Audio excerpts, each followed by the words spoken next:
Hi hello welcome back to Dhanashala. ఇది unit 1 part 2 video. ఒకవేళ మీరు పార్ట్ 1 చూసుండకపోతే నేను డిస్క్రిప్షన్ లో పార్ట్ 1 వీడియో లింక్ పెట్టాను. దాంట్లో ఎంటర్‌ప్రెన్యూర్‌షిప్, టైప్స్ ఆఫ్ ఎంటర్‌ప్రెన్యూర్ గురించి డిస్కస్ చేసాం.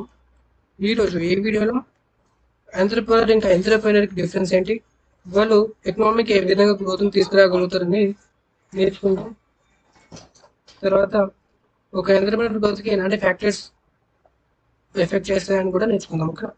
తర్వాత ఇక్కడ ఎంటర్‌ప్రెన్యూర్ కి డిఫరెన్స్ ఏంటి? First introduction. Entrepreneurs are important for innovation and business growth. However, an entrepreneur starts and owns a business, whereas an entrepreneur works within an existing organization and develops innovation ideas. So entrepreneur కి difference ఏంటి అంటే, వీళ్ళ దగ్గర most important skill ఏంటి? Innovation. ఆ innovation తోని ఇంకా business ని గ్రోత్ చేస్తారు. కానీ ఒక ఎంటర్‌ప్రెన్యూర్ అనే వ్యక్తి తన సొంత బిజినెస్ ని బూల్ చేస్తాడు. ఒక ఎంటర్‌ప్రెన్యూర్ అనే వ్యక్తి ఉన్న బిజినెస్ లో ఒక సీఈఓగా లేదంటే ఒక టీమ్ లీడ్ గా బాధ్యత తీసుకుని ఆ బిజినెస్ ని డెవలప్ చేస్తూ ఉంటాడు. ఓకే. ఇక్కడ ఎంటర్‌ప్రెన్యూర్ డెఫినేషన్ ఏంటి అంటే, ఇది ఆల్రెడీ మనం నేర్చుకోవడం, మళ్ళీ ఒకసారి మీకు చెప్తాను. So entrepreneur is a person who starts, organise and manage his business by taking risk and investing resources. ఓకేనా. సో ఒక ఎంటర్‌ప్రెన్యూర్ అనే పర్సన్ ఏం చేస్తాడంటే, ఒక బిజినెస్ ని స్టార్ట్ చేస్తాడు, ఎస్టాబ్లిష్ చేస్తాడు, దాన్ని పర్ఫెక్ట్ గా ఆర్గనైజ్ చేస్తాడు, ఇంకా తన బిజినెస్ ని మేనేజ్ చేస్తాడు. అలాగే ఆ బిజినెస్ లో వచ్చే రిస్క్స్ అన్ని కూడా తను తీసుకుంటాడు. ఆ బిజినెస్ లో నుంచి వచ్చిన ప్రాఫిట్ మళ్ళీ తిరిగి బిజినెస్ లో రీఇన్వెస్ట్ చేస్తాడు. ఓకే. తర్వాత ఒక పర్సన్ ఎవరైతే ఒక రెస్టారెంట్ బిజినెస్ స్టార్ట్ చేసినా, క్లాత్ స్టోర్ స్టార్ట్ చేసినా, ఒక సాఫ్ట్వేర్ కంపెనీ పెట్టినా కూడా, సో వాళ్ళని మనం ఏమని కన్సిడర్ చేయొచ్చు? ఎంటర్‌ప్రెన్యూర్. అంటే ఈ 3 థింగ్సే కాదు, వేరే ఏ థింగ్స్ అయినా దాంట్లో నుంచి ఆ బిజినెస్ నుంచి ప్రాఫిట్ సంపాదిస్తే వాళ్ళని ఎంటర్‌ప్రెన్యూర్స్ అని కన్సిడర్ చేసుకోవచ్చు. తర్వాత ఎంటర్‌ప్రెన్యూర్. ఎంటర్‌ప్రెన్యూర్ అంటే ఏంటి అంటే, వాళ్ళు ఒక ఎంప్లాయీ యాక్చువల్లీ. కాకపోతే వాళ్ళ దగ్గర ఉన్న ఎంటర్‌ప్రెన్యూర్ స్కిల్స్ అని యూజ్ చేసి కొత్త కొత్త ప్రోడక్ట్స్ ని డెవలప్ చేయడం, కొత్త కొత్త సర్వీసెస్ కి మార్కెట్ లోకి ఇంట్రడ్యూస్ చేయడం, కొత్త కొత్త బిజినెస్ ప్రాసెస్ ని ఇంట్రడ్యూస్ చేయడం కంపెనీకి. సో వాళ్ళని మనం ఎంటర్‌ప్రెన్యూర్స్ అని అనుకుంటాం. ఓకేనా. ఫర్ ఎగ్జాంపుల్, మనం గూగుల్ సీఈఓ సుందర్ పిచై అని అనుకుందాం. సో తను ఒక entrepreneur. Okay. Google Sundar Pichai కాదు, కానీ సుందర్ పిచై గూగుల్ సీఈఓగా వర్క్ చేస్తాడు. ఆ, సుందర్ పిచై సీఈఓగా ఉన్నప్పుడు గూగుల్ చాలా డెవలప్ అయింది. కొత్త కొత్త ప్రోడక్ట్స్ ని ఇంకా సర్వీసెస్ ని మార్కెట్ లోకి తీసుకొచ్చింది. చాలా ఇన్నోవేషన్ ని మార్కెట్ లోకి తీసుకొచ్చింది. ఓకేనా. So Sundar Pichai is an entrepreneur, గుర్తుంచుకోండి. తర్వాత ఇక్కడ మళ్ళీ మనం ఫిజిక్స్ వాళ్ళ ఫౌండర్ ఈజ్ అన్ ఎంటర్‌ప్రెన్యూర్. ఓకేనా. బికాస్ ఈ ఓన్స్ ది బిజినెస్. ఫిజిక్స్ వాళ్ళ కంపెనీ ఫిజిక్స్ వాళ్ళ ఫౌండర్ కి పరిమితం. ఓకేనా. తనకి ప్రాఫిట్స్ వచ్చినా ఏది వచ్చినా తనే తీసుకుంటాడు. లాసెస్ అక్వైర్ చేస్తాడు. కానీ ఎంటర్‌ప్రెన్యూర్ అట్లా కాదు. లాసెస్ వస్తే తను తీసుకోడు. తను కేవలం శాలరీ తీసుకుంటాడు, ఇన్సెంటివ్స్ తీసుకుంటాడు తను చేసిన వర్క్ మీద. ఓకేనా. ఇన్సెంటివ్స్ తీసుకుంటాడు. ఒకవేళ బిజినెస్ కి ప్రాఫిట్స్ వచ్చినా లాసెస్ వచ్చినా ఆ బిజినెస్ షేర్ హోల్డర్స్ కావచ్చు, బిజినెస్ ఓనర్ తీసుకుంటారు షేర్ హోల్డర్స్. ఓకే. సో ఇది ఒక ఎంటర్‌ప్రెన్యూర్ కి ఉన్న డిఫరెన్స్. తర్వాత దాని గురించి నేను ఇంకా బ్రీఫ్ గా ఎక్స్ప్లెయిన్ చేస్తాను. మీకు ఇది ఎగ్జామ్ లో నాకు తెలిసి 5 మార్క్స్ కి లేదా 10 మార్క్స్ కి క్వశ్చన్ ఉంటుంది. ఇది చాలా ఇంపార్టెంట్ క్వశ్చన్. ఓకేనా. ఇక్కడ ఎంటర్‌ప్రెన్యూర్ కి టేబులెట్ ఫార్మాట్ లో నేను ఎక్స్ప్లెయిన్ చేస్తాను. మీరు కూడా ఎగ్జామ్ లో ఇలాగే రాయండి. సో ఎంటర్‌ప్రెన్యూర్ అంటే ఎవరు? తనకి సొంత బిజినెస్ ఉంటుంది. ఓకేనా. ఎంటర్‌ప్రెన్యూర్ అంటే works with in an organisation and uses his entrepreneur skills to innovate the business. ఓకేనా. ఒక కంపెనీలో వర్క్ చేస్తారు యాజ్ అన్ ఎంప్లాయ్. వాళ్ళ దగ్గర ఉన్న ఎంటర్‌ప్రెన్యూర్ స్కిల్స్ అని కూడా కంపెనీ డెవలప్ కానికి చూస్తారు. తర్వాత ఇండిపెండెంట్ బిజినెస్ మ్యాన్. తను ఎలాంటి డెసిషన్స్ అయినా తీసుకోవచ్చు. తర్వాత సెమీ ఇండిపెండెంట్ ఎంప్లాయీ అంటే ఏదైనా బిజినెస్ లో తీసుకోవాల్సిన కీ డిసిజన్స్ ఉంటాయో అవి బిజినెస్ ఓనర్స్ ఇంకా స్టేక్ హోల్డర్స్ మాత్రమే చూసుకుంటారు. దీనికి అంత ఫ్రీడమ్ కానీ రైట్స్ కానీ ఉండవు. తర్వాత రిస్క్. తన బిజినెస్ కి పూర్తి రిస్క్ తీసుకుంటాడు, బాధ్యత. Bears the entire business risk. ఒకవేళ ప్రాఫిట్ వచ్చినా నష్టం వచ్చినా తనే భరించుకుంటాడు. Does not bear any business risk. తను ఫర్ ఎగ్జాంపుల్ ఏదైనా ఒక ప్రోడక్ట్ ఇన్నోవేట్ చేశాడు, అది మార్కెట్లోకి లాంచ్ చేశాడు. సో దానివల్ల లాస్ రావచ్చు, ప్రాఫిట్ రావచ్చు. ఒక ఎంటర్‌ప్రెన్యూర్ ఒక ఎంప్లాయీ కాబట్టి తనకి ఎలాంటి ప్రాఫిట్స్ కానీ లాసెస్ కానీ ఎలాంటి ఎఫెక్ట్ చేయదు. తనకి ఈ టైంలో శాలరీ అనేది తన అకౌంట్లో పడుతుంది. ఒకవేళ ప్రోడక్ట్ చాలా బాగా క్లిక్ అవుతే తనకి ఇన్సెంటివ్స్ కూడా అడిషనల్గా కంపెనీ తన అకౌంట్లో వేస్తుంది. తర్వాత ఓనర్షిప్, తను పూర్తి బిజినెస్ని ఓన్ చేసుకుంటాడు, లేదంటే కొంత పార్ట్ కూడా. ఈ ఎంటర్‌ప్రెన్యూర్ అనే వ్యక్తి అసలు బిజినెస్ని ఓన్ చేసుకోడు. తనకి తన బిజినెస్ వర్క్ చేసే బిజినెస్లో ఇలాంటి షేర్స్ ఉండవు.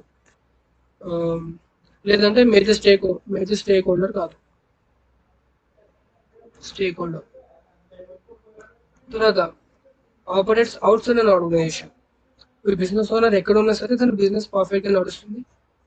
కీ డిసిజన్స్ ఏదైతే ఉంటుందో టీమ్ లీడ్స్కి ఇంకా ఎంటర్‌ప్రెన్యూర్స్కి ఇస్తూ ఉంటాడు. సో ఎంటర్‌ప్రెన్యూర్ అనే వ్యక్తి ఆర్గనైజేషన్లో ఉంటూ టీమ్స్ని రన్ చేస్తూ బిజినెస్ని ఎఫిషియెంట్గా ముందుకు తీసుకెళ్తాడు. తర్వాత రివార్డ్. రివార్డ్ ఏంటి? ఈ బిజినెస్ ఒకవేళ మంచిగా సక్సెస్ అవుతే ప్రాఫిట్స్ని సంపాదిస్తాడు. వీళ్ళకి రివార్డ్ ఏంటి అంటే శాలరీ, మంచిగా శాలరీ ఉంటుంది. ఏదైనా ఒక ప్రోడక్ట్ క్లిక్ అయింది, మంచిగా బిజినెస్ ఇంప్రూవ్ అయింది, ఇన్సెంటివ్ ఉంటుంది. తర్వాత వీళ్ళకి ఒక రికగ్నైజేషన్ ఉంటుంది, position, power in the organisation. ఓకేనా?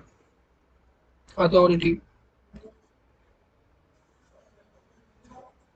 ఉంటుంది. సో అది వాళ్ళకి రివార్డ్ అన్నట్టు. సో కంక్లూషన్ ఏంటి?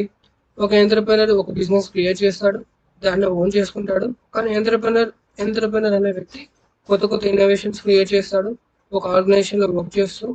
సో ఇద్దరు కూడా ఈ ఎకానమీకి చాలా ఎంతో వాల్యుబుల్ థింగ్స్ని కాంట్రిబ్యూట్ చేస్తారు. ఇన్నోవేషన్ పరంగా, ఎంప్లాయ్మెంట్ పరంగా, అలాగే కంట్రీ ఎకనామిక్ గ్రోత్ పరంగా. ఓకేనా? ఇంకా తమ యొక్క బిజినెస్ గ్రోత్ కూడా. So entrepreneurship and economic growth. అసలు మనం ఇక్కడ ఏంటి ఆల్రెడీ ఇది కంప్లీట్ చేసుకున్నాం. Different between entrepreneur and entrepreneurship sorry. తర్వాత వాళ్ళు ఏ విధంగా ఎకనామిక్‌ని ఎఫెక్ట్ చేస్తారు. అంటే వాళ్ళ యొక్క డెసిషన్స్ కావచ్చు, వాళ్ళ యొక్క బిజినెస్ ఇన్నోవేషన్స్ కావచ్చు, ఏ విధంగా మన సొసైటీకి ఇంప్రూవ్ అవుతుంది. ఎలా అంటే ఫస్ట్ నేను ఎంటర్‌ప్రెన్యూర్‌షిప్ అండ్ ఎకనామిక్ గ్రోత్ అని చెప్పి డెఫినేషన్ చెప్తాను. ఇది మీకు నాకు తెలిసి 5 మార్క్స్‌కి అడుగుతారు, లేదా 10 మార్క్స్‌కి అడిగినా ఆశ్చర్యపోవాల్సిన అవసరం లేదు. అప్పుడు మీరు పేపర్ డెడ్ ఈజీ వచ్చినట్టు. So entrepreneurship is the one of the most important factors in the economic development of country. Entrepreneurs create employment, introduce innovations, improve the standard of people living.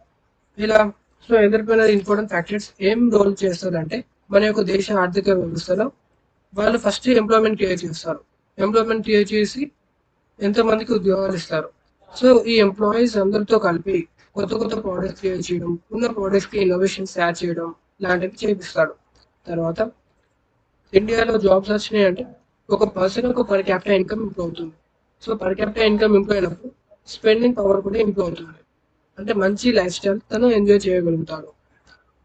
So ఇవన్నీ ఉంటే ఇది end of the day country develop అవుతుంది. ఓకేనా? తర్వాత role of entrepreneur in economic growth. తన యొక్క role ఏంటి? First ఇది ఎంప్లాయ్మెంట్ని క్రియేట్ చేయడం. ఓకేనా?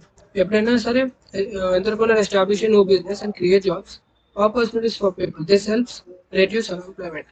ఎప్పుడైనా సరే ఒక కొత్త బిజినెస్ పెట్టినప్పుడు జాబ్ ఆపర్చునిటీస్ అనేవి క్రియేట్ అవుతాయి.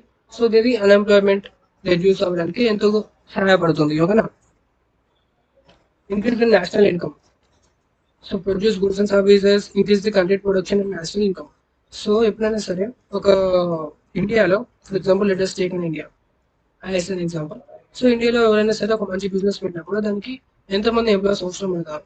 సో ఆ ఎంప్లాయీస్తోని బిజినెస్లో వర్క్ చేపించి మంచి గుడ్స్ ఇంకా మంచి సర్వీసెస్ని మనం ఇండియాకి అందించవచ్చు, అలాగే వరల్డ్ మార్కెట్ కూడా మనం అందించవచ్చు. వరల్డ్ మార్కెట్ ఓకేనా? For Indian market, for world market. దానివల్ల బయట నుండి ఇంపోర్ట్స్ తగ్గుతాయి, ఎక్స్పోర్ట్స్ పెరుగుతాయి. అప్పుడు ఏమవుతుంది? మన కంట్రీ లోపలికి మనీ ఫ్లో ఉంటుంది. సో దానివల్ల ఇండియన్స్ యొక్క పర్ క్యాపిటల్ ఇన్కమ్ అనేది ఇంక్రీజ్ అవుతుంది, ఇండియా డెవలప్ అవుతుంది. ఓకేనా? తర్వాత balanced religion development. Established in rural backward areas, promote region development and reduce economic disparities.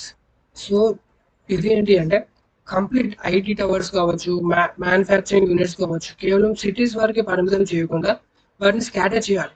Scatter for example that is consider Telangana. తెలంగాణలో ఏంటి క్యాపిటల్ సిటీ హైదరాబాద్. సో హైదరాబాద్లోనే చాలా కంపెనీస్ ఉంటాయి. సో అది ఓన్లీ అక్కడ మాత్రమే ఫోకస్ చేయకుండా కంపెనీస్కి పర్మిషన్స్ అక్కడ మాత్రమే ఇవ్వకుండా మొత్తం ఓవరాల్ తెలంగాణలో ఉన్న వరంగల్ కావచ్చు,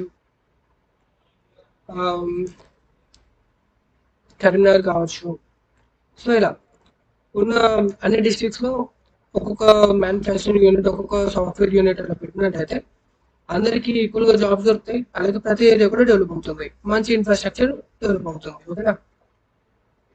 Dispersal of economic power. Entrepreneurship prevents economic power from being concentrated in the hands of fewer people by encouraging more individuals to start business. So entrepreneurship ఏంటి అంటే అది ఒక వ్యక్తి ఏదైనా ఒక బిజినెస్ స్టార్ట్ చేసినప్పుడు మార్కెట్లోకి కొత్త ప్రోడక్ట్స్, కొత్త ఇన్నోవేషన్స్, కొత్త మార్కెట్ ప్రైజెస్ కూడా ఎంటర్ అవుతాయి. ఓకేనా. కొత్త మార్కెట్ ప్రైజెస్ ఎంటర్ అయినప్పుడు ఏమవుతుంది అంటే కాంపిటీషన్ క్రియేట్ అవుతుంది. సో కాంపిటీషన్ ఎన్విరాన్మెంట్లో అందరూ పోటీ పడి వాళ్ళ యొక్క ప్రాఫిట్స్ని తగ్గించుకోవడం, లేదంటే ప్రోడక్ట్ తయారు చేసే కాస్ట్ని మినిమైజ్ చేయడం చేస్తారు. సో దానివల్ల the end of the day ఎవరు బాగుపడతారు? కస్టమర్సే బాగుపడతారు. ఓకే.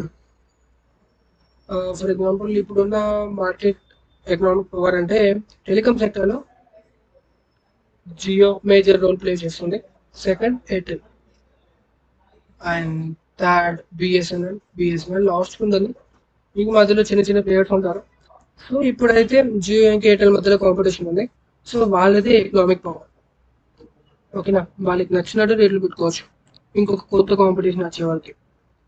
తర్వాత improvement in standard of living. ఈ ఎంటర్ప్రెన్యూర్స్ కొత్త బిజినెస్ పెట్టడం వల్ల మంచి మంచి ప్రోడక్ట్స్ ఇంకా మంచి మంచి సర్వీసెస్ని అందించవచ్చు. సో దానివల్ల కన్జ్యూమర్స్ ఒక స్టాండర్డ్ ఆఫ్ లివింగ్ అనేది ఇంక్రీజ్ అవుతుంది. సో మీరు చెప్పిన కొన్ని ప్రోడక్ట్స్ అండ్ సర్వీసెస్ వల్ల ఇండియన్ కన్జ్యూమర్స్ ఒక స్టాండర్డ్ ఆఫ్ లివింగ్ ఎలా పెరుగుతుందో, ఫర్ ఎగ్జాంపుల్ కార్స్ ప్రొవైడ్ చేయడం, second phones, mobile phones develop చేయడం, థర్డ్ సర్వీసెస్కి అంటే ఐటీ సర్వీసెస్ కావచ్చు, బ్యాంకింగ్ కావచ్చు. సో ఇలా ఇవన్నీ తీసుకొచ్చినప్పుడు పీపుల్ యొక్క డే టు డే లైఫ్ యాక్టివిటీస్లో ఏదైనా ప్రాబ్లమ్స్ ఉంటే అవన్నీ కూడా ఈజీగా క్లియర్ అవుతాయి. సో ప్రజలు ఎక్కువ కష్టపడాల్సిన అవసరం ఉండదు. తర్వాత promotion of innovation. So entrepreneur మార్కెట్కి కొత్త కొత్త టెక్నాలజీస్, కొత్త కొత్త ప్రోడక్ట్స్, కొత్త కొత్త మెథడ్స్ని ఇంట్రడ్యూస్ చేస్తాడు. సో దానివల్ల ఇన్నోవేషన్ అనేది చాలా ప్రమోట్ అవుతుంది. సో ఇన్నోవేషన్ వైపు చాలా కాంపిటీషన్ సాగుతుంది. At the end of the day country అనేది టెక్నాలజీ వైపు పరంగా బాగా డెవలప్ అవుతుంది. ఓకేనా. So capital formation. ఒక ఎంటర్ప్రినర్షిప్ ఎవరైనా సరే ఒక బిజినెస్ అని పెట్టినప్పుడు దానికి కావాల్సిన ఇన్వెస్ట్మెంట్ బ్యాంక్స్ నుండి తీసుకుంటారు. సో తీసుకొని బిజినెస్ని స్టార్ట్ చేస్తారు. సో దానివల్ల క్యాపిటల్ అనేది ఫామ్ అవుతుంది. Productive use of resources. మనం రా మెటీరియల్స్ని పర్ఫెక్ట్గా యూజ్ చేసుకోవడం అని చెప్పుకోవచ్చు. తర్వాత leading to capital formation and economic growth. So ఎక్కువ డెప్స్ తీసుకున్నప్పుడు good loans, this are all good loans. Good లోన్స్కి బ్యాడ్ లోన్స్కి చాలా డిఫరెన్స్ ఉంటుంది. ఓకేనా. సో బ్యాడ్ లోన్స్ అంటే ఏంటి? కార్స్ పర్చేజ్ చేయడం, హోమ్ లోన్ తీసుకోవడం, తర్వాత మొబైల్ ఫోన్స్ తీసుకోవడం. సో దీనివల్ల ఎలాంటి మనకి రిటర్న్ ఆన్ ఇన్వెస్ట్మెంట్ ఉండకపోతే అది మన బ్యాడ్ డెప్స్ కింద కన్సిడర్ చేసుకోవచ్చు. సో గుడ్ డెప్స్ అంటే ఏంటి? ల్యాండ్ కావచ్చు, మిషనరీ కావచ్చు, లేదంటే రా మెటీరియల్స్ కావచ్చు. సో దీనివల్ల మనం ఫైనల్ ప్రోడక్ట్ క్రియేట్ అయిన తర్వాత మనం ప్రాఫిట్స్ని ఎక్స్పెక్ట్ చేయవచ్చు. సో దానివల్ల ఈజీ లోన్ రీపేమెంట్ అనేది ఉంటుంది. సో ఇదొక గుడ్ గుడ్ గుడ్ డెప్త్ అంటే మంచి అప్పు. అది ఒక మంచి ఎక్స్పెన్స్ కిందకి మనం కన్సిడర్ చేసుకోవచ్చు. తర్వాత దీని యొక్క కంక్లూజన్ ఏంటి అంటే rule of entrepreneurship in economic growth. So entrepreneurship అనేది ఒక ఇంజిన్ లాగా పనిచేస్తుంది. కొత్త కొత్త ఎంప్లాయ్మెంట్స్ క్రియేట్ చేయడం, ప్రజల యొక్క ఇన్కమ్ని ఇంక్రీజ్ చేయడం, కొత్త కొత్త ఇన్నోవేషన్ ప్రమోట్ చేయడం, తర్వాత దేశాన్ని ఓవరాల్గా డెవలప్ చేయడం. ఓకేనా. ఈ పాయింట్స్ మీరు గుర్తుంచుకొని దీన్ని ఎలాబరేట్గా మీరు రాయాలి. దీనికి సంబంధించిన నోట్స్ నేను డిస్క్రిప్షన్లో పెడతాను. అంతవరకు మనం నెక్స్ట్ టాపిక్ చూద్దాం. ఓకేనా. సో లాస్ట్ టాపిక్ ఏంటి? Factors effecting entrepreneur growth. అసలు ఎంటర్‌ప్రెన్యూర్ ఎదుగుదలకి ఎలాంటి ఫ్యాక్టర్స్ అడ్డుపడుతున్నాయో ఇప్పుడు మనం నేర్చుకుందాం. సో ఇది కూడా మనకి ఒక 5 మార్క్స్ లేదంటే 10 మార్క్స్ క్వశ్చన్‌కి అడిగే అవకాశం ఉంటుంది. సెమిస్టర్ ఎగ్జామ్‌లో ఇది కూడా గుర్తుంచుకోండి. 5 మార్క్స్ లేదా 10 మార్క్స్‌కి అడిగే అవకాశం ఉంటుంది. ఈజీగా ఉంటుంది ఈ టాపిక్ కూడా. So factors effecting entrepreneurship growth. Entrepreneurship growth doesn't occur automatically. It is influenced by various economic, social, psychological, and government-related activities. These factors can either encourage or hinder the development of entrepreneurship in a country. అంటే ఏంటి? Entrepreneurship development అనేది ఆటోమేటిక్‌గా అక్కర్ అవ్వదు. అది చాలా influence అవుతుంది. ఏంటి? Economic పరంగా. ఇప్పుడు ఫర్ ఎగ్జాంపుల్ ఇప్పుడున్న మోడర్న్ ప్రజల దగ్గర క్యాపిటల్ చాలా ఉంటుంది. Comparing to olden days. ఓకేనా? తర్వాత సొసైటీలో ఒక రెస్పెక్ట్ లెక్క చూస్తున్నారు. సైకలాజికల్‌గా ఒక బిజినెస్ పెడితే విన్‌గా భావిస్తున్నారు.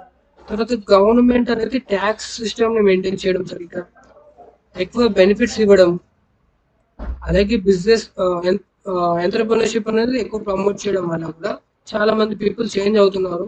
అలాగే వాళ్ళకి సొసైటీ నుండి దొరికే ఎంకరేజ్‌మెంట్ కావచ్చు, ఇంకా కంట్రీలో ఉన్న ట్రైనింగ్ ప్రోగ్రామ్స్ కావచ్చు, అవన్నీ కలుపుకొని దేశ యొక్క అభివృద్ధికి ఎంతో తోడ్పడుతుంది. ఓకేనా? తర్వాత ఫ్యాక్టర్స్ ఎఫెక్టింగ్ ఎంటర్‌ప్రెన్యూర్ జర్నీ. ఒక ఎంటర్‌ప్రెన్యూర్ సక్సెస్‌ఫుల్ ఎంటర్‌ప్రెన్యూర్‌గా కాకుండా ఎన్ని విధాలుగా ఏం ప్రాబ్లమ్స్ ఉన్నాయో మనం నేర్చుకుందాం. ఓకేనా? సో ది మేజర్ ఫ్యాక్టర్స్ ఎన్ని 6 మీన్స్ 10 కూడా రాసుకోవచ్చు అని చాట్‌జీపీటీని అడిగి. ఓకేనా? సో ఫస్ట్‌ది ఏంటిది? Economic factor. ఎకనామిక్ ఫ్యాక్టర్ అంటే ఏంటి? Economic conditions playing a vital role in the growth of entrepreneurship. So ఫస్ట్‌ది ఏంటిది? Availability of capital. వాళ్ళ దగ్గర సరిపోయేంత డబ్బు ఉండకపోవచ్చు. వాళ్ళు ఒక బిజినెస్ పెట్టనీకి లేదంటే ఎక్స్పాండ్ చేయనీకి. అప్పుడు ఏం చేయాలి? బ్యాంక్స్ ఉండాలి, ఫినాన్స్ కంపెనీస్ ఉండాలి, ఫిన్‌టెక్ కంపెనీస్ ఉండాలి. ఇవి మనకి బ్యాంక్స్ నుండి లోన్స్ రానీకి. తర్వాత అవైలబిలిటీ ఆఫ్ రా మెటీరియల్స్. మనకి కంట్రీలో వితిన్ ద కంట్రీ సరైన రా మెటీరియల్స్ లేకపోయినా ఇండస్ట్రియల్ గ్రోత్ ఉండదు. బిజినెస్ అనేది డెవలప్ అవ్వదు. తర్వాత లేబర్ సప్లై. మనకి మంచి స్కిల్డ్ పీపుల్ ఉండాలి. మెషిన్స్‌ని లేదంటే బిజినెస్ ఆపరేషన్స్‌ని మెయింటైన్ చేయనీకి. అలాగే అన్‌స్కిల్డ్ ఎంప్లాయీస్ కూడా కావాలి. ఎందుకంటే నార్మల్ లేబర్ వర్క్స్ చేయనీకి. సో ఇది ఆర్గనైజేషన్ యొక్క ప్రొడక్టివిటీ ఎంతో ఇంప్రూవ్ చేస్తుంది. తర్వాత market conditions. A large growing market encourages entrepreneur to establish new venture. మనకి సొసైటీలో మంచి మార్కెట్ ఉంది అంటే వాళ్ళు కాస్మెటిక్స్ కావచ్చు, మొబైల్ మ్యానుఫ్యాక్చరింగ్ కావచ్చు, లేదంటే డ్రెస్ లేదా క్లాతింగ్ కావచ్చు, ఫుడ్ ఫుడ్ ఇండస్ట్రీ కావచ్చు. సో వీటిలో మార్కెట్ కండిషన్స్ చూసుకొని కొత్త కొత్త వెంచర్స్ పెట్టడానికి అవకాశం ఉంటుంది. తర్వాత infrastructure such as transportation, electricity, communication, internet promote, ఇలాంటి థింగ్స్ ఉన్నప్పుడు బిజినెస్ అనేది ఈజీ అవుతుంది. So ease to do business. ఓకేనా? ఇప్పుడున్న బీజేపీ గవర్నమెంట్ సో ఈ ఈజ్ ఆఫ్ బిజినెస్‌ని ఇండియాలో ఎక్కువ ఎఫెక్టివ్‌గా ఇంప్లిమెంట్ చేస్తున్నారు. పెద్ద పెద్ద హైవేస్ బిల్డ్ చేయడం కావచ్చు, హైవేస్. ఓకేనా? సో దీనివల్ల రా మెటీరియల్స్ ఇంకా ఇది లాస్ట్ మైల్ డెలివరీకి చాలా ఫాస్ట్ అండ్ ఫ్యూరియస్‌గా అయిపోతుంది. దానివల్ల పెట్రోల్ కావచ్చు, ట్రాన్స్‌పోర్టేషన్ డిలేస్ కావచ్చు అవన్నీ పోతాయి. ఓకేనా? సో దానివల్ల కంపెనీస్‌కి తక్కువ ఎక్స్‌పెన్స్, ఎక్కువ ప్రాఫిట్ ఉంటుంది. తర్వాత ఎలక్ట్రిసిటీ. గవర్నమెంట్ 24 అవర్స్ ఎలక్ట్రిసిటీ ఉండేటట్టు చూసుకుంటుంది ఫ్యాక్టరీస్‌కి. తర్వాత మంచి communication.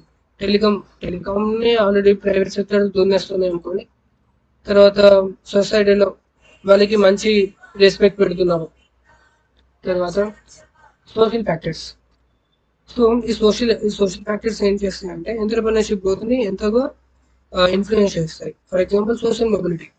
So that allows people to improve the social status encouraging entrepreneurship. సొసైటీలో నువ్వు ఒక ఎంటర్‌ప్రెన్యూర్ కావాలి, నువ్వు ఒక బిజినెస్ ఓనర్ కావాలి అనేటట్టుగా ప్రమోట్ చేస్తారు. లేదంటే వాళ్ళ యొక్క ప్రశంసను మనం అందుకోవచ్చు. ఒక మంచి ఉన్నతమైన స్థానానికి వెళ్ళినప్పుడు. సో దాన్ని చూసి మిగతా వాళ్ళు ఇన్‌ఫ్లుయెన్స్ అవుతారు కదా! తర్వాత సోషల్ రికగ్నిషన్. ఒక మంచి సక్సెస్‌ఫుల్ ఎంటర్‌ప్రెన్యూర్‌కి మంచి రెస్పెక్ట్ ఉంటుంది. రికగ్నిషన్ ఉంటుంది. సో అది మిగతా ఎంటర్‌ప్రెన్యూర్స్‌కి చూసి ఎంతగా ఇన్‌స్పైర్ చేస్తుంది. For example BKP homes. So BKP హోమ్స్‌లో ఫౌండర్ ఉంటారు. సో వాళ్ళొక తను సోఫా ఇండస్ట్రీలో సక్సెస్ అయ్యాడు. సో తనకి చాలా రెస్పెక్ట్ ఉంది, చాలా రికగ్నిషన్ ఉంది. ఈ బీకేపీ హోమ్స్ ఫౌండర్ ఆంధ్రప్రదేశ్ ఎంతోమంది కొత్త కొత్త బిజినెస్ ఓనర్స్కి ఎంతో ఇన్స్పిరేషన్. అంటే కంటెంట్ మార్కెటింగ్ ఏ విధంగా చేయొచ్చు, కస్టమర్స్ని ఎంత రెస్పెక్ట్ఫుల్గా బిహేవ్ చేయాలి, తర్వాత ప్రోడక్ట్ని ఏ విధంగా మనం సేల్ చేయొచ్చు, అవన్నీ ఎంతోమంది బిజినెస్ ఓనర్స్కి ఒక మంచి లెసన్స్ నేర్పిస్తారు. తర్వాత అంటే డైరెక్ట్ కోర్స్ పెట్టి కాదు, తన యొక్క ఎగ్జిక్యూషన్ అని స్టార్ట్ చేసుకుని ఎంతమంది నేర్చుకుంటారు. ఓకేనా. తర్వాత education develop manager technical leadership skills necessary for entrepreneurship. బయట మనకి గవర్నమెంట్ ఎన్నో ప్రోగ్రామ్స్ కండక్ట్ చేస్తుంది టు డెవలప్ ఎంటర్ప్రినర్షిప్. దాంట్లో మనకి మేనేజ్మెంట్ కావచ్చు, టెక్నికల్ కావచ్చు, ఇంకా లీడర్షిప్ కావచ్చు, ఇవన్నీ కూడా మనకి డెవలప్ చేస్తారు. సో దానివల్ల ఒక ఎంటర్ప్రినర్కి బిజినెస్ బట్టి దాన్ని ముందుకు తీసుకోవడం వెళ్ళడం అనేది చాలా ఈజీగా ఉంటుంది. Family background. సో ఎవరికైనా సరే హై నెట్వర్క్ ఇండివిజువల్స్ అంటే ఎక్కువ డబ్బు ఉన్న వాళ్ళు ఎక్కువ బిజినెస్ పెట్టడానికి ఆసక్తి చూపిస్తారు, ఎందుకంటే దాంట్లో ఎక్కువ ప్రాఫిట్స్ మనం హెడ్ చేయొచ్చు కదా. ఎప్పుడైనా కూడా హై నెట్వర్క్ ఇండివిజువల్స్ వాళ్ళ కింద పనిచేయడానికి ఇష్టపడారు. తర్వాత కల్చరల్ ఫ్యాక్టర్స్. సో మనం ఇక్కడ ఏమేమి కంప్లీట్ చేసుకున్నాం? ఎకనామిక్ ఫ్యాక్టర్స్ ఏ విధంగా దేశ ఆర్థిక వ్యవస్థకి ఇంప్రూవ్ చేస్తారు. సోషల్ ఫ్యాక్టర్స్ అంటే వాళ్ళ యొక్క బ్యాక్గ్రౌండ్ కావచ్చు, సొసైటీ నుండి వాళ్ళకంటే ప్రశంసలు కావచ్చు, సొసైటీ వాళ్ళని ఏ విధంగా చూస్తుంది, వాళ్ళని ఎవరు ఇన్స్పిరేషన్ తీసుకుంటున్నారు అని చెప్పి కొత్త కొత్త ఎంటర్ప్రినర్స్కి అదొక పునాదిలా ఉంటుంది. తర్వాత కల్చరల్ ఫ్యాక్టర్స్ మనం నేర్చుకున్నాం. ఓకేనా. థర్డ్ది. సో కల్చరల్ ఫ్యాక్టర్స్ అంటే ఏంటి? సో కల్చరల్ ఫ్యాక్టర్స్ అంటే పీపుల్ యొక్క attitude towards business and risk taking. మరి రిస్క్ టేకింగ్ కొంతమంది అంటారు ఎప్పుడు ఉండవు, అరే బిజినెస్ అవసరం, అరే బిజినెస్ అంటే రిస్క్ అని చెప్పంటారు. సో అదొక యాటిట్యూడ్.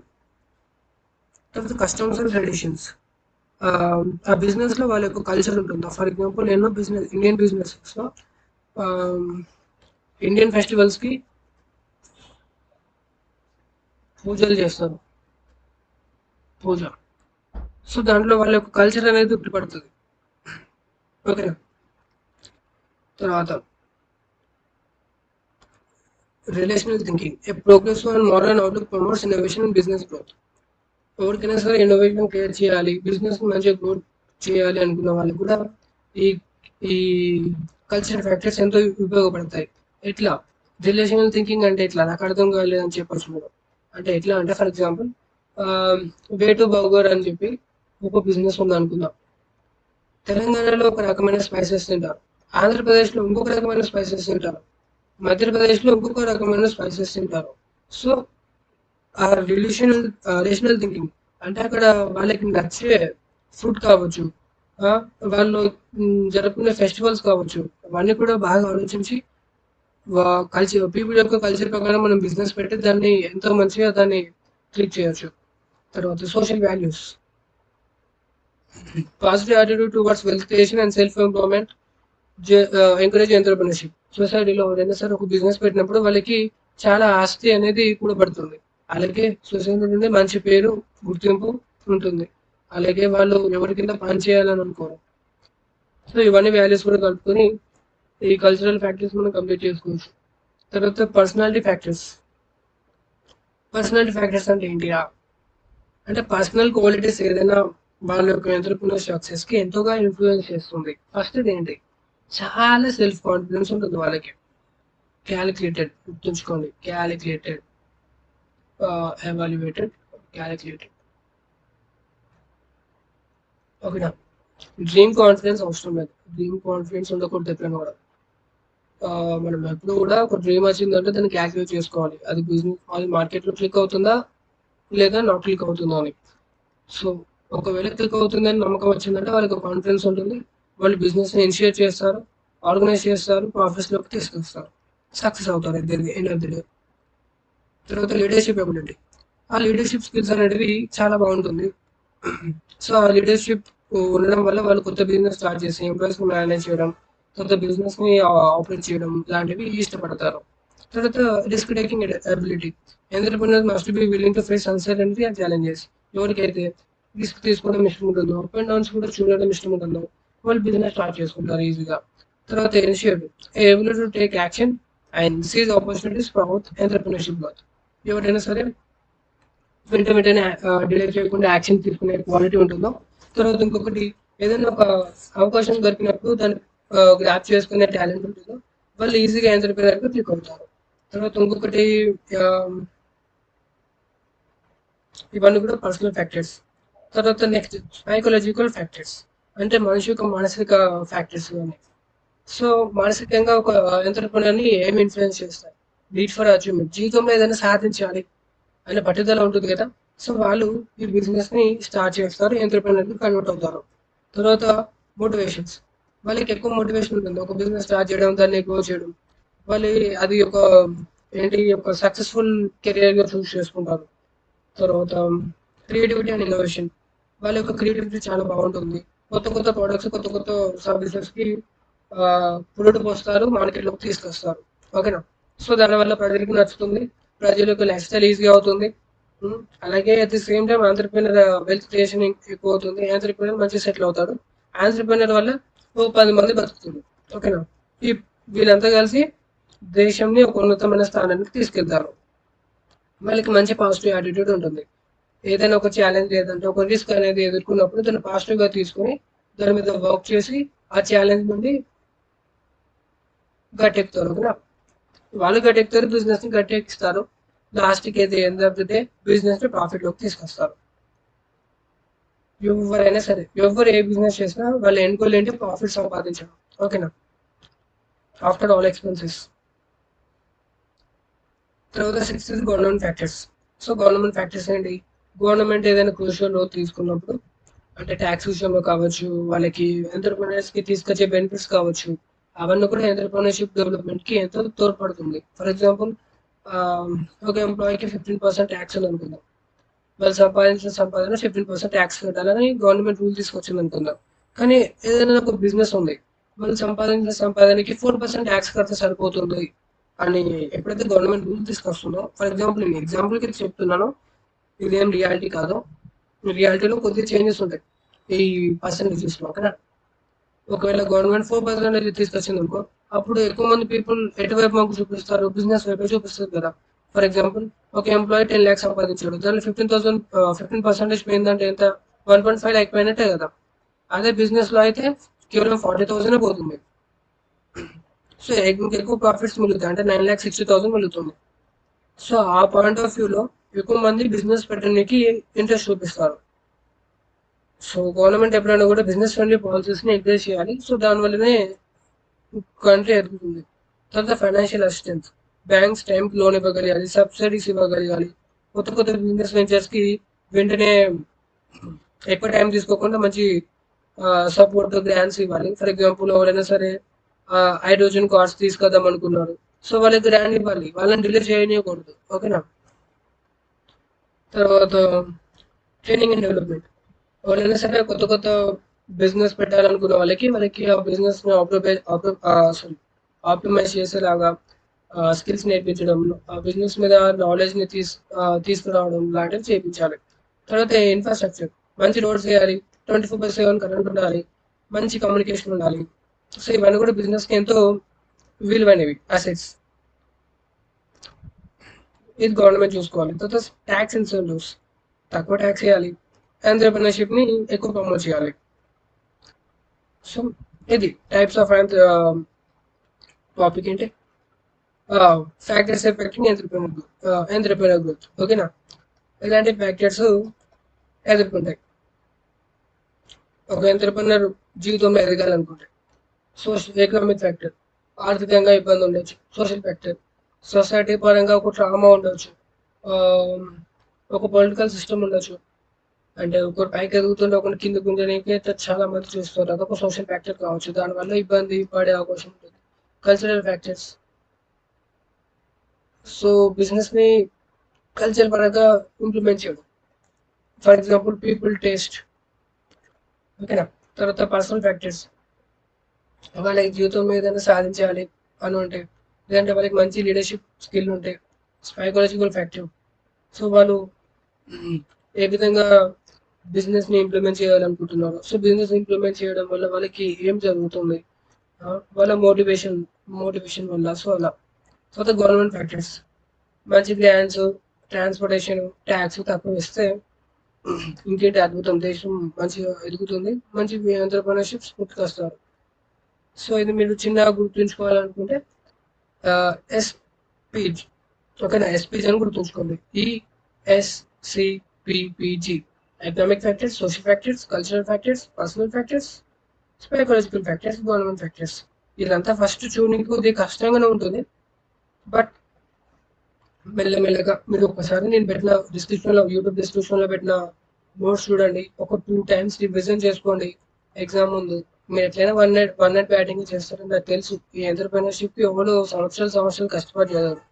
1 డే సరిపోతుంది. 2 డేస్ అయితే ఇంకా చాలా బెనిఫిట్. మీరు మళ్ళీ కన్ఫ్యూజన్ ఉండదు. హ్మ్. ఒక్కసారి రివిజన్ చేసుకోండి. దీంతోని ఫస్ట్ యూనిట్ అయిపోయింది. నెక్స్ట్ రాబోయే వీడియోస్‌లో నేను సెకండ్ యూనిట్ చెప్తా. థర్డ్, ఫోర్త్ అండ్ ఫిఫ్త్ కూడా చెప్పేస్తా. ఓకేనా? మోస్ట్లీ 1 లేదా 2 వీడియోస్‌లలో మన ఒక యూనిట్ అయిపోతుంది. సో 5 లేదా 10 వీడియోలలో 5 యూనిట్లు అయిపోతాయి. ఇగ ఒక రోజు సరిపోతది ఇవన్నీ చూసి నేర్చుకోనికి.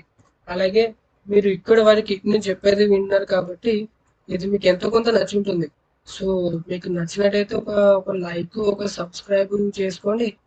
మీ ఫ్రెండ్స్ కూడా పంపించండి. ఎందుకంటే వాళ్ళు కూడా పాస్ కావాలి కదా! సరేనా? ఇక నేను ఉంటా మరి. బాయ్.